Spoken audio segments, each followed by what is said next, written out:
Hello guys, good morning. कल तक हम प्रीवियस लेक्चर तक बात किए थे ब्रेविस लेटाइस, कितने टाइप के ब्रेविस लेटाइस होते हैं, ब्रेविस लेटाइस कैसे बनता है। नेक्स्ट हम बात करने वाले हैं calculation number of atoms in unit cell, मतलब कि यूनिट सेल में कितने नंबर ऑफ एटम्स होते हैं, या हम उसको कह सकते हैं ई इफेक्टिव। तो जो हमारा टॉपिक है वो है calculation of number of atoms in unit cell, या हम इसको और भी बोल सकते हैं ई इफेक्टिव। ठीक है, तो हम बात करेंगे अब, जैसे लेटाइस मैंने बात किया था यूनिट सेल कैसे क्या क्या होता है।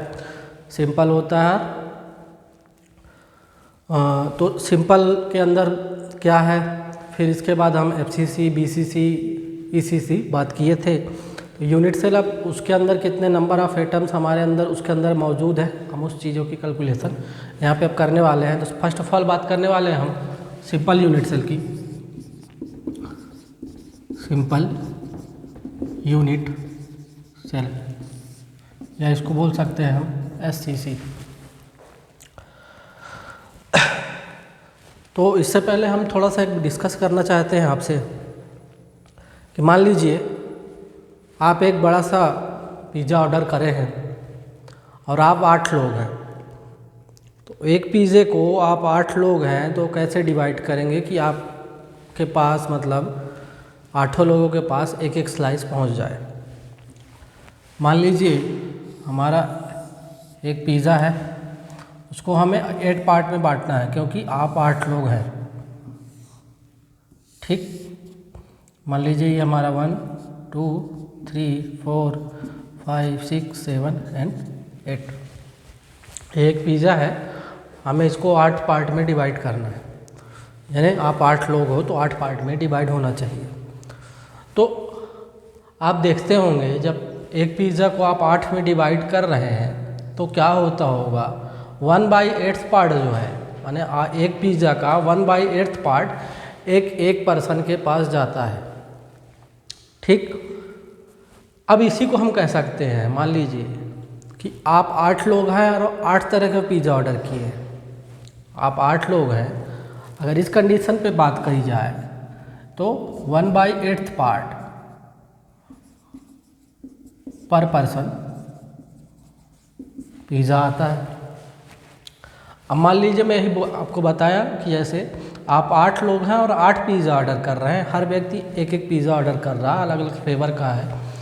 तो जब 8 पिज़्ज़ा ऑर्डर होगा तब आपको कैसे उसको मतलब आप कैलकुलेट करेंगे। मान लीजिए हम 8 पिज़्ज़ा ऑर्डर कर दिए, तो 8 पिज़्ज़ा, हर एक पिज़्ज़े से एक एक व्यक्ति एक एक स्लाइस उठाता है, यानी 1/8 पार्ट एक एक व्यक्ति उठाता है। तो हम देखेंगे कि किसी न किसी तरह जब वो एक एक स्लाइस उठा रहा है हर पिज़्ज़े से, तो उसके पास एक पिज़्ज़ा जब उसको हम जोड़ेंगे, ऐड करेंगे सभी स्लाइस को, तो वो एक पिज़्ज़ा उसके पास कंप्लीट बन जाता है जाकर। तो देखेंगे जैसे ये क्या बन गया हमारा, एक पिज़्ज़ा। ठीक, एक पिज़्ज़ा बन गया। ऐसे ही सिंपल यूनिट सेल के लिए बात करने वाला हूँ। सिंपल यूनिट सेल में जैसे इसका नंबर ऑफ एटम्स जो है उसको हम कैसे कैलकुलेट करेंगे, यहाँ तक आप देखें। इसके बाद हम अब मेन बात करेंगे अपने सिंपल यूनिट सेल की। तो सिंपल यूनिट सेल देखेंगे, मैं एक स्ट्रक्चर दिखाता हूँ आपको कई 3D डायमेंशन पर।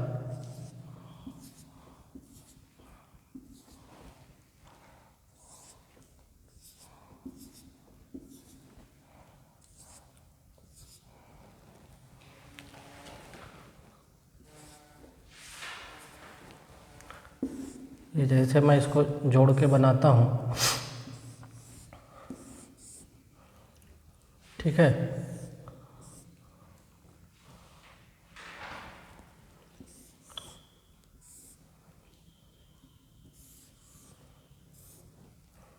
इसमें देखते होंगे हमारा 3 यूनिट सेल बनेगा।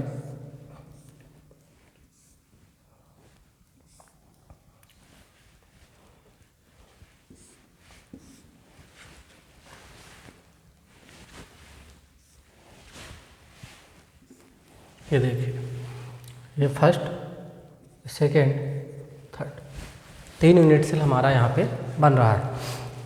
अभी 3 यूनिट सेल को हम अगर देखेंगे 2D डायमेंशन पर, तो मान लीजिए हमारा ये फर्स्ट है, सेकेंड है, थर्ड है और ये फोर्थ है।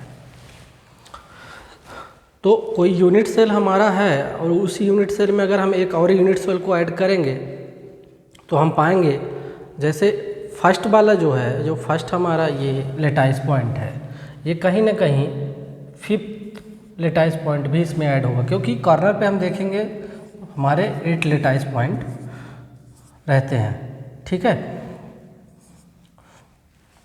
8 लेटाइस पॉइंट होते हैं। तो फर्स्ट के ऊपर जो आएगा वो 5th आएगा, सेकेंड के ऊपर जो आएगा 6th आएगा, थर्ड के ऊपर 7th, फोर्थ के ऊपर 8। माने ये एक एक करके एक के ऊपर एक रखा हुआ है यूनिट सेल।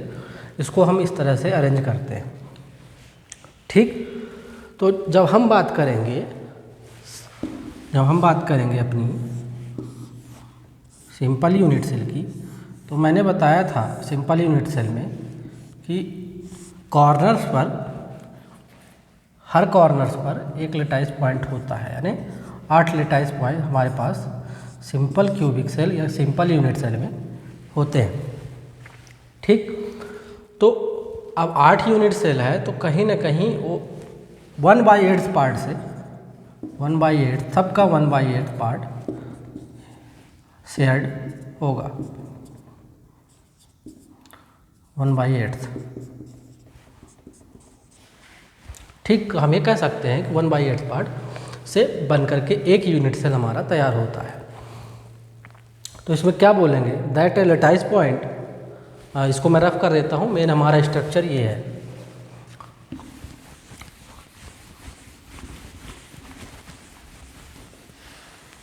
तो हम इसमें बोल सकते हैं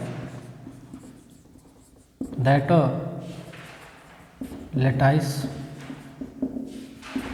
a lattice point at corners is always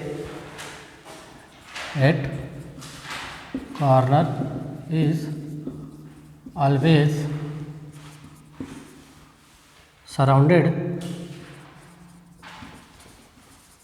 or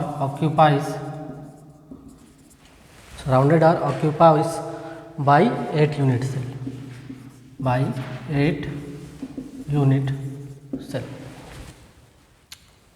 यानी 8 लेटाइस पॉइंट जो है वो कहीं ना कहीं 1/8 पार्ट में आपस में शेयरिंग होते हैं। ठीक, तो क्या बोल सकते हैं अपन, 8 लेटाइस पॉइंट क्या होगा, 1/8 पार्ट में शेयर्ड होगा। इसको हम क्या बोल सकते हैं, शेयर्ड। तो जब 8 लेटाइस पॉइंट 1/8 पार्ट में शेयर्ड होगा तो हमारे पास क्या बन के आएगा, 1 यूनिट सेल, और आप कह सकते हैं 1 एटम। तो फाइनली सिंपल यूनिट सेल में जो नंबर ऑफ एटम्स हमें फाइंड आउट होगा और टोटल नंबर ऑफ इफेक्टिव भी कहला सकता है, तो कितना होगा, 1। Therefore total number of atom present in SCC equal to 1। ठीक, ये बात हमारी हो गई सिंपल यूनिट सेल की। अब हम आगे बात करेंगे BCC, यानी बात करेंगे हम FCC की। FCC क्या है, फेस सेंटर्ड। फेस सेंटर्ड मैंने बताया था आपको, इसको आप देख लीजिए। इसके बाद हम आगे बात करें।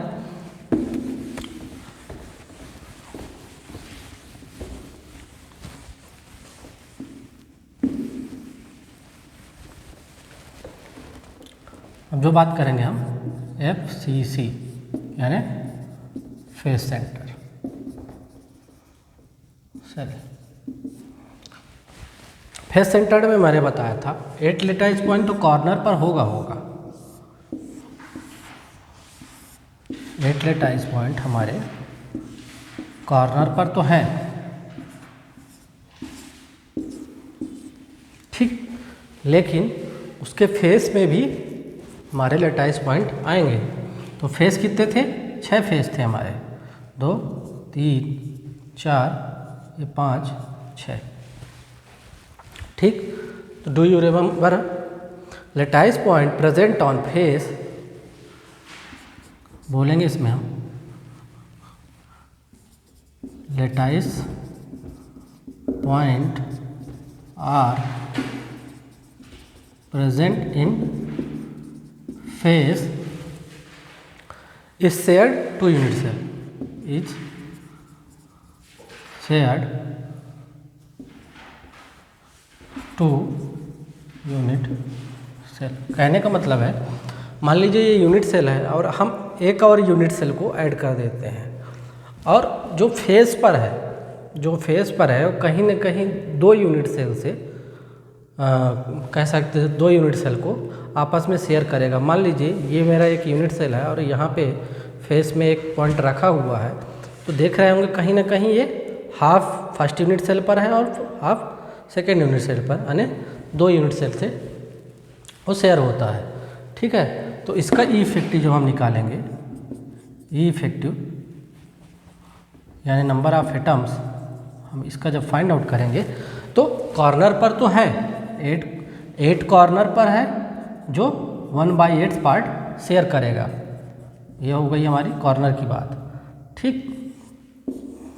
प्लस अब इसमें बात फेस की भी हो रही, तो फेस में कितने पार्ट थे, कितने लेटाइज आ रहे थे? 8 लेटाइज, यानी 6 फेस पर लेटाइज है, और वो कितने में शेयर हो रहे हैं?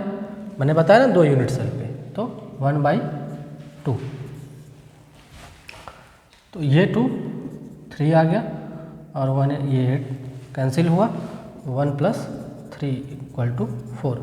तो यहाँ पे ई इफेक्टिव कितना आया? 4।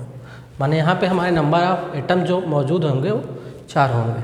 तो in a face centred unit cell, बोलेंगे हम in a face centred unit cell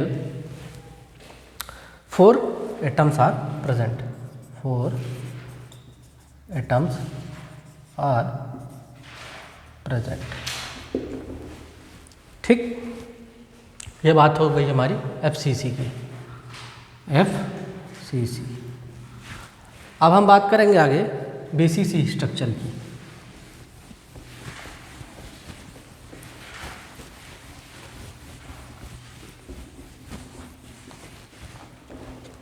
तीसरी बात करेंगे हम BCC यानी बॉडी सेंटर।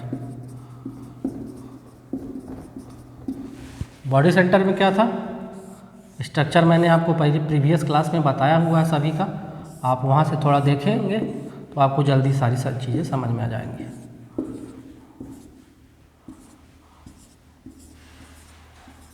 मान लीजिए हमारा कोई एक बॉडी के सेंटर पर कोई एटम रखा हुआ है, बिल्कुल बीचों बीच, बिल्कुल सेंटर पे। तो lattice point present in body is, lattice point present in body,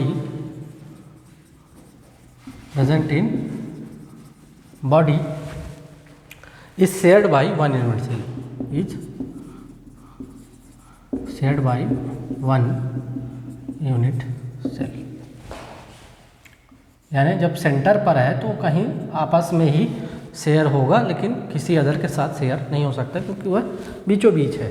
मतलब समझ रहे हैं ना आपको, जैसे मैंने एग्जांपल दिया था कि एक क्लासरूम है, मान लीजिए एक आपका हॉल है, वो बीचों क्यूबिक स्ट्रक्चर फॉर्म में, और वो बीचों बीच लटक रहा है, तो किसी से शेयर नहीं होगा, वो आपस में ही रहेगा।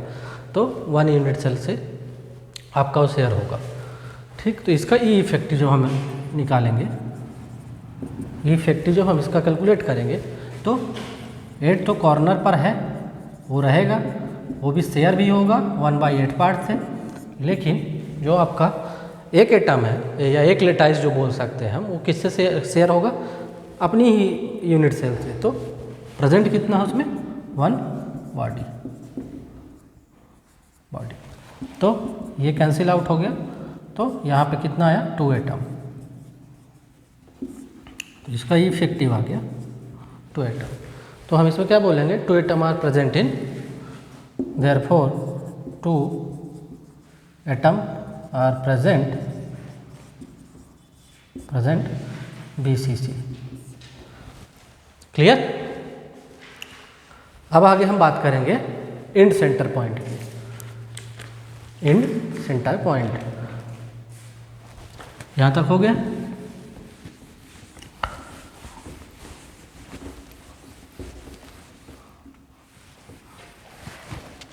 जो हम थर्ड बात करने वाले हैं वो हो गया हमारा इंड सेंटर, यानी इसको बोल सकते हैं ECC, end centre unit cell.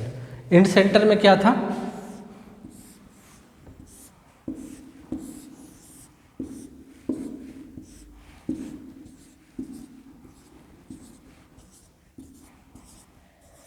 End centre में था कोई भी 2 फेस पर है, 2 अपोजिट फेस पर लेटाइस पॉइंट रहेंगे। कॉर्नर पर तो है, लेकिन 2 अपोजिट डायरेक्शन है या 2 अपोजिट फेसेस पर भी लेटाइस पॉइंट मौजूद हैं। तो लेटाइस पॉइंट प्रेजेंट इन, इसमें हम क्या बोलेंगे? Lattice point present in 2 opposite faces and is shared by 2 unit cell। यानी इसमें भी जब फेस पर है, फेस की बात आ रही है, तो कहीं ना कहीं वो भी 2 यूनिट सेल से आपस में शेयर्ड लेटाइस पॉइंट जो होंगे वो शेयर होंगे। तो इसका ही इफेक्टिव की हम बात करेंगे, तो 8th कॉर्नर पर है ही, जो 1/8 पार्ट में क्या होगा? शेयर होगा। प्लस बात कर रहे हैं हम इंड सेंटर के फेस की, तो फेस कितने हैं इसमें? 2 फेस हैं, हाँ, 2 अपोजिट फेस हैं, साफ साफ दिखा रहा है 2 अपोजिट फेस हैं। तो 2 फेस हैं, ये शेयर किस में होंगे? 2 में ही शेयर होंगे ये भी। तो ये कैंसिल आउट हो गया, ये कैंसिल आउट हो गया। तो इसमें हम क्या बोल सकते हैं? ई इफेक्टिव जो है वो 2 एटम हमें फाइंड आउट करेगा। तो 2 atom are present in ECC, therefore 2 atoms are present in ECC। Clear? ये हो गई हमारी इंड सेंटर की बात। अब सॉरी, ये 4th हमारा ना, BCC FCC हो गया, सॉरी ये इंड सेंटर 3rd पॉइंट। तो ये बात हमारी हो गई इंड सेंटर की। ओके, 4th पॉइंट था, सॉरी 4th पॉइंट था इंड सेंटर। अब इसके बाद हम एक नई चीज़ बता देते हैं आपको।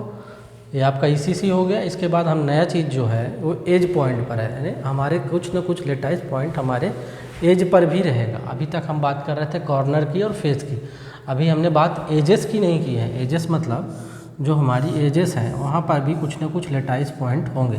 तो अगली बात हम एज की करेंगे। ये वैसे है नहीं, पर इसका कहीं ना कहीं अभी हम जब वाइट्स वगैरह पढ़ेंगे, गैप पढ़ेंगे, तो वहाँ पे कहीं ना कहीं इसका यूज़ होगा, जो हमें डायरेक्टली नंबर ऑफ एटम्स की वैल्यू को पुट करना पड़ेगा। तो हम यहाँ बात कर सकते हैं edge centre cell. Edge centre क्या हो जाएगा? स्ट्रक्चर आपका वैसे ही है,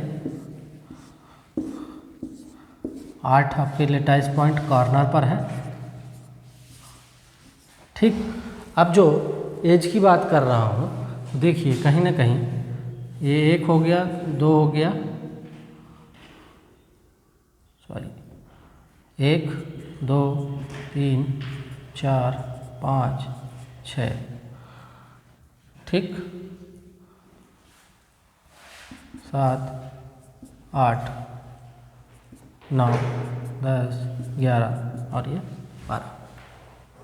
देख रहे होंगे कहीं ना कहीं ये 12 एजेस हैं, इसमें 12 एजेस हैं, 12 एजेस में लेटाइस पॉइंट शेयर हो रहे हैं। तो lattice point present in on edge, हम बोलेंगे lattice point present on edge is shared by 4 unit cell, by 4 unit cell. जो इसमें यूनिट सेल होगा, जैसे मान लीजिए एजेस की बात किया जाए तो 4 एजेस हैं। अब 4 एजेस के ऊपर अगर हम इसको रख दें तो ये कहीं ना कहीं अगल राइट लेफ्ट और कह सकते हैं टॉप टू बॉटम या जो भी, यानी वो 4 यूनिट सेल को कवर करेगा। यानी एक लेटाइस पॉइंट जो होगा वो कहीं ना कहीं 4 यूनिट सेल से शेयर होगा। एज की बात कर रहे हैं तो ठीक। तो इसमें हमारा ई इफेक्टिव जो आएगा वो आएगा 8th कॉर्नर पर तो है, ये शेयर भी हो रहे हैं 1/8 पार्ट से। पर एजेस की अगर हम बात कर रहे हैं तो एजेस कितनी है हमारे पास, 12 एजेस है 12, और ये शेयर किससे हो रही हैं 1/4। तो ये आपका 3, ये 1, 3 + 1 = 4। तो ई इफेक्टिव कितना कैलकुलेट होकर बाहर आया, 4 नंबर ऑफ एटम। देयरफॉर क्या बोल सकते हैं हम, 4 atoms are present in edge centre cell. Clear. तो एज सेंटर की बात ये हमारी ये हो गई। अब इसका हम एक छोटा सा टेबल ड्रॉ कर देता हूँ जिससे आपको समझने में जल्दी हो और इस चीज़ को जल्दी आप अपने दिमाग में रख लें, क्योंकि हम ये सब चीज़ कैलकुलेट नहीं करने बैठेंगे। डायरेक्टली कहीं ना कहीं हमें नंबर ऑफ एटम्स की जानकारी या ई इफेक्टिव के यूज है, उसी चीज़ को हम डायरेक्टली पुट कर देंगे। तो हमारा जो भी कैलकुलेशन आगे आएगा उससे डायरेक्टली निकल कर आएगा, हमें ये सब चीज़ें नोट करने की नहीं ज़रूरत पड़ेगी। तो फर्स्ट ऑफ ऑल बात करेंगे हम यूनिट सेल की, और हमारा यहाँ पे क्या होगा, नंबर ऑफ एटम, या इसको हम बोल सकते हैं इफेक्टिव। तो फर्स्ट बात करेंगे हम एससीसी की, दूसरी बात हम करेंगे एफसीसी, तीसरी बीसीसी, और चौथी ईसीसी, और पांचवी जो है हमारी एज सेंटर। तो हमने एससीसी में कितना कैलकुलेट किया था, नंबर ऑफ एटम 1, एफसीसी में कितना था 4, बीसीसी में 2, और ईसीसी में भी 2, और एज सेंटर में कितना आ रहा हमारा 4th। तो ये टेबल को आप अपने दिमाग में लोड कर लें, याद कर लें, जिससे हमारी directly put the value get the answer वाला हाल हो जाए, और हम किसी भी चीज़ की नंबर ऑफ एटम की इफेक्टिव वैल्यू डायरेक्टली रखेंगे तो हमारा कैलकुलेशन जल्दी इजीली सॉल्व होगा, क्योंकि हम इतनी सब सारी चीज़ें याद नहीं रख सकते हैं। ठीक। तो हम आगे बात करेंगे फिर कुछ और भी कैलकुलेशंस की, कुछ और कैलकुलेशन देखेंगे, नंबर ऑफ वाइट्स देखेंगे, वाइट्स क्या है, गैप क्या है ना। तो अभी तक जो पढ़ाया गया है इस चीज़ को आप जल्दी से रिमाइंड कर लें, देख लें। जो भी लेक्चर है, बुक है, थोड़ा बुक उठाकर भी आप जल्दी देखेंगे तो जल्दी आपको समझ आएगा, है ना। और यहाँ पे जो भी एफर्ट दिया है गया है उसको जल्दी से आप रिकॉल करें। हो सकता है आगे कुछ चीज़ों मैं आपको होमवर्क भी दूंगा, उस चीज़ को भी आप करें। ठीक है। तो आगे मिलेंगे नेक्स्ट वीडियो लेक्चर पर, नेक्स्ट बात करेंगे। तब तक के लिए थैंक यू सो मच।